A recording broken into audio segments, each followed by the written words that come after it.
Bismillahirrahmanirrahim. Assalamualaikum warahmatullahi wabarakatuh. Pemirsa yang dirahmati Allah, alhamdulillah kita satu demi satu ayat kita hafalin. Kita ayatnya sudah sampai ayat 15 untuk doa, surah Al-Baqarah ayat 15. Kemudian untuk tafsir Al-Mulknya sudah sampai ayat 18. Subhanallah. Dan untuk doa kita sudah masuk hari ini hari ke-13. Subhanallah. Baik, kita langsung ayat 18. A'udzubillahi minasyaitonirrajim. Walaqad kadzdzabal ladzina min qablihim fakaifa kana nakir. Dan sesungguhnya orang-orang sebelum kita itu mendustakan Allah Subhanahu wa taala, mendustakan agama Allah, mendustakan nabi-nabi Allah. Lalu fakaifa kana nakir. Alangkah dahsyatnya siksaku. Jadi Quran itu isinya diantaranya adalah kisah-kisah, ya, Al-Qasas. Sampai ada satu surah namanya Al-Qasas. Kisah-kisah ini diantaranya adalah kisah kehancuran umat-umat manusia atau kehebatan umat manusia juga.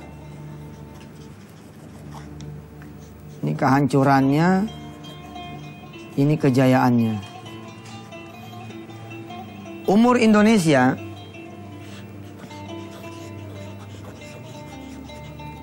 dari sejak zaman dulunya sebelum ada kalimat Indonesia mungkin sudah berabad-abad. Tapi ada satu ayat yang bunyinya walikulli ummatin ajalun. Dan setiap generasi, setiap bangsa, setiap umat itu ada ajalnya. Persoalannya nanti adalah apakah dia meninggalkan cerita baik atau dia meninggalkan cerita buruk. Kita pun seperti itu. Kalau kita mendustakan agama Allah, mendustakan ayat-ayat Allah, mendustakan firman-firman Allah, mendustakan nabi-nabi Allah, fakaifa kana nakir. Kita akan berhadapan dengan siksa Allah yang maha dahsyat.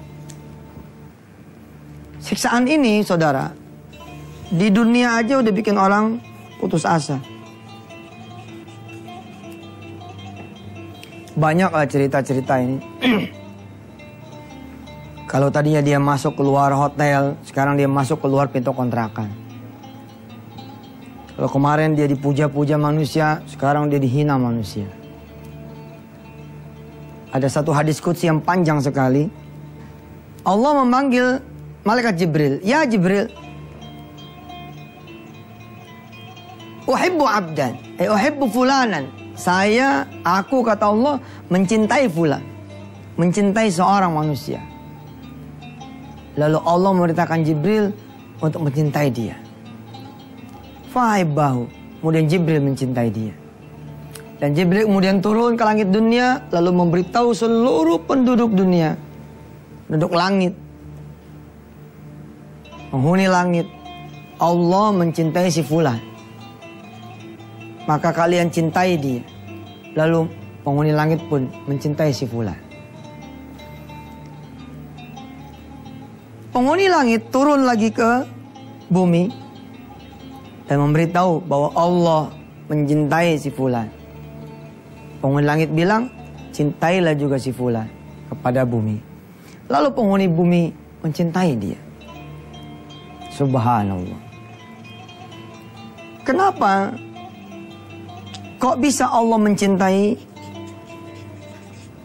Jibril mencintai, penghuni langit mencintai, penghuni bumi mencintai. Disebutkan salah satu rahasianya adalah karena si fulan ini mengerjakan amalan nawafil. Mengerjakan amalan nawafil. Nawafil ini amalan sunnah-sunnah. Jadi setelah yang ibadah wajibnya beres, dia kejar amalan-amalan sunnah, sedekahnya, birrul walidainnya, baik sama yatimnya, senang sama du'afanya. Dia kemudian senang kerja keras juga adalah ibadah nawafil. Salat duha, salat tahajud dan segala macamnya. Lalu perintah mencintai dia turun dari Allah ke Jibril, ke langit, ke bumi. Tapi sebaliknya, Ketika kemudian tidak ada ini ibadah nawafil, yang wajib juga berantakan. Lalu Allah bilang kacau banget kepada Jibril. Ya Jibril, aku benci pada si fulan. Masalah nih.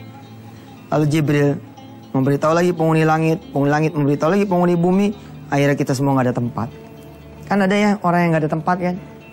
Bener-bener gak ada tempat. Kemanapun kemudian dia menuju, kemanapun dia kemudian melangkah, sepertinya tidak ada tempat buat dia. Subhanallah. Sampai ada kalimat, sepertinya langit dan bumi sudah tidak lagi mau menerimaku. Begitu dibilang. Sepertinya langit dan bumi tidak lagi mau menerimaku. Subhanallah. Pemirsa yang dirahmati Allah. Azab betulan tentu belum akan Allah berikan kepada kita. Ini baru tes. Jadi baru 1, 2, 3 tes. Baru 1, 2, 3 aja gitu udah gaplok-gaplok nih. Ada yang begini, ada yang begitu. Bayangin. Kalau kemudian azab itu beneran Allah berikan kepada kita. Nggak bakal ada yang sanggup. Saudara yang masih punya mata bisa melihat, telinga bisa melihat, mendengar. Kemudian mulut masih bisa berkata. Ya, tangan juga masih bisa diginiin. Masih bisa nengok kanan, nengok kiri. Sebaiknya segera bertobat. Supaya tidak ketemu yang namanya fakaifa kana nakir. Hidupnya hiduplah. Ifal masyikta. Berbuatlah apa yang kita mau lakukan. Tapi ingat ada rambu-rambu Allah SWT, Quran dan hadisnya. InsyaAllah kita akan teruskan lagi setelah yang berikut ini. Tetaplah bersama Yusuf Mansur Wisata Hati Antv.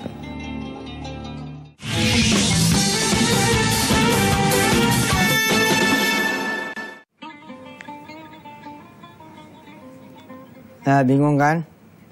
Ustaz ngapain sih? Kita dianggurin aja. Ente aja nggak demen dianggurin. Apalagi Allah. Allah makin nggak demen lagi dianggurin. Paham gak tuh tadi? Kameramen aja nggak paham. Maksudnya udah mulai. Padahal bukannya saya kagak tahu, udah mulai tahu. Gue cuma mau ngasih tahu. Paling nggak enak kan kalau dicuekin. Nah selama ini hidup kita kan nyuekin Allah melulu. Allah manggil, kita nyuekin. Allah datang, kita cuekin. Saudara coba balik ke ayat kedua ya. Ayat kedua surah Tabarak. Ya, surah Al-Mulk. Perhatikan ayat kedua. Alladzi khalaqal mauta wal hayata liyabluwakum. Perhatikan. Alladzi khalaqal mauta wal hayata liyabluwakum ayyukum ahsanu amala. Lihat. Al-mauta wal hayata adalah ujian. Hidup dan mati ini adalah ujian. Hidup kita ini bos. Hidup kita ini. Ente gak berbuat salah aja. Giliran di atas, giliran di bawah, di bawah. Kan katanya hidup tuh roda berputar ya. Buat kata roda pedati.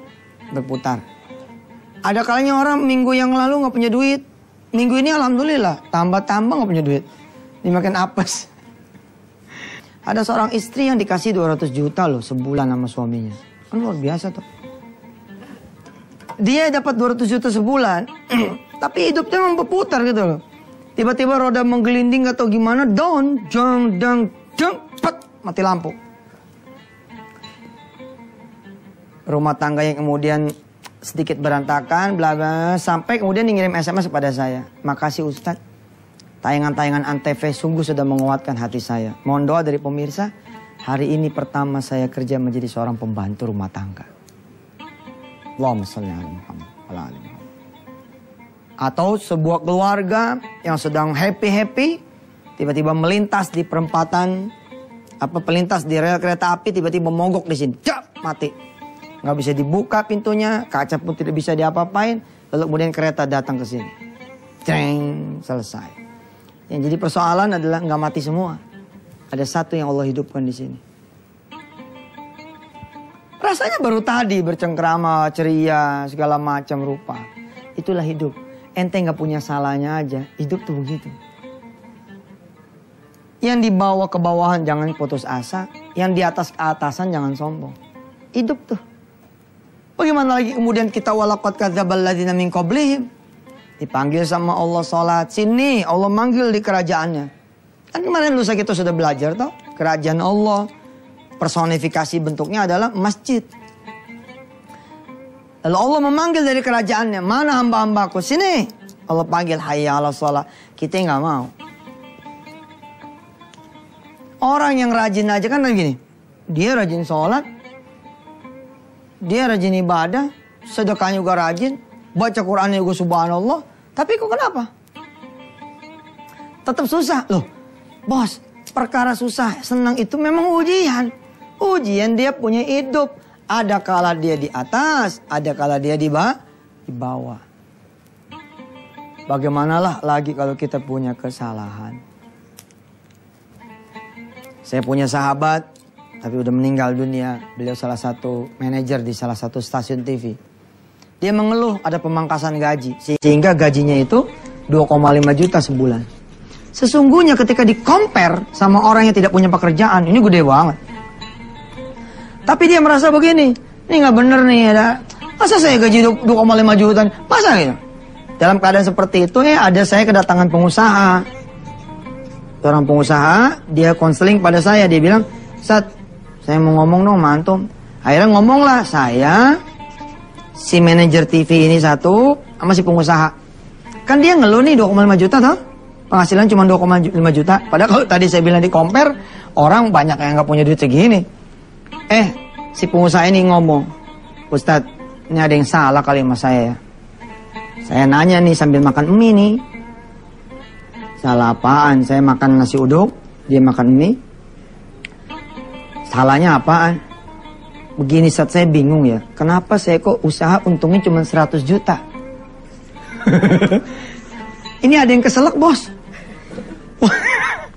Waktu pengusaha ini ngomong, kenapa ya kok saya sekarang usaha tuh payah betul. Sekarang untungnya tuh sebulan cuma 100 juta. Oh ini baru sejam yang lalu si manajer salah satu TV ini mengeluh saya 2,5 juta. Subhanallah. Saya pernah telepon juga seorang kaya di daerah Pondok Indah. Dia bilang, saya mau konseling nih Adinda. Konseling saya. Waktu itu tahun 2005. 2005 itu Mercy E260 tuh paling hebat kan. Zaman itu 2005 nih. Nah itu saya taruh motor saya, waktu itu saya pakai motor, saya ikut mobil dia. Di atas mobil E260 pemirsa, subhanallah, bapak ini cerita. Saya sudah tidak punya apa-apa lagi, bingung gua. Guanya aja yang ngonselingin pakai E260, pakai motor. Lah yang dikonselingin pakai E260, bisa-bisanya dia ngomong, saya nggak punya apa-apa lagi Adinda. Dia cerita proyek ini gini seluruh, begitu belok ke rumah diri Pondok Indah tuh, dia cerita, begitulah Adinda. Duit cash pun sekarang tinggal 1,7 saja. Saya ngomong sama dia, miliar pak. Iya miliar. Aduh gue pengen turun aja rasanya. Aneh naik motor. Begitu saya turun, dia bilang sama saya, jadi bagaimana analisa Adinda? Saya bilang gini, kekurangan bapak mah kayaknya cuma satu. Apa itu Adinda? Bapak kurang syukur. Itu aja udah. Assalamualaikum. Oh permisi aja udah. Ya kurang syukur lah. Duit masih ada 1,7 dibilang tinggal 1,7. Ada Mercy dibilang nggak punya apa-apa lagi. Rumah di Pondok Indah, hook lagi, subhanallah. Ya pemirsa, ini kita lanjutkan lagi besok karena kita segmen 3 masuk ke O2. Siap-siap dengan Qurannya, Al-Baqarah ayat 15. Oh ya pemirsa, siap-siap dengan Qurannya ya. Saya mau simulasi satu hal yang hebat sekali, insya Allah sesuatu yang amazing. Ya, tetap bersama Yusuf Mansur dan jangan lupa standby Qurannya. Insya Allah nanti saya akan berikan satu petunjuk. Terima kasih, silakan.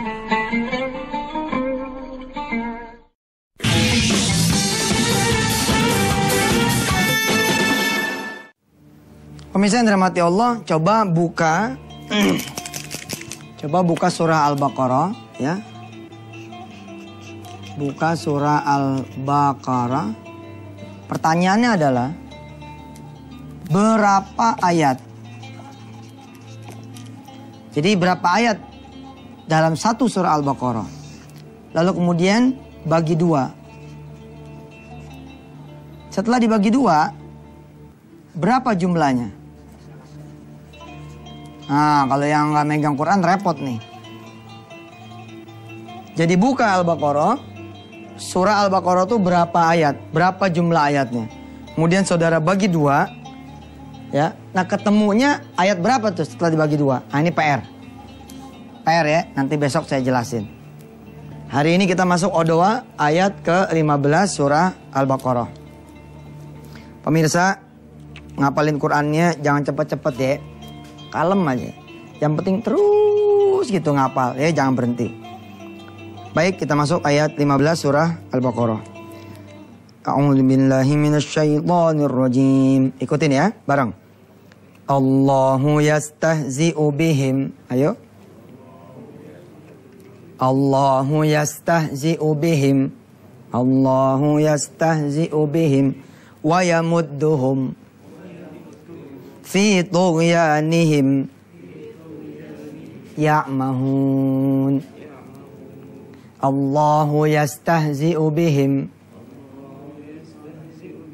wa yamudduhum fi tughyanihim ya'mahun. Allahu yastahzi'u bihim wa yamudduhum fi tughyanihim ya'mahun. Nah, kebetulan ayat 15 nih pendek, jadi sekali seset selesai. Saya bangga deh sama pemirsa. Sekarang subhanallah saya bercengkrama, saya masuk ke pool. Kan saya suka iseng orangnya ya. Saya masuk ke pool taksi gitu. Terus taksi-taksi pada bingung. Ustaz, mau mana?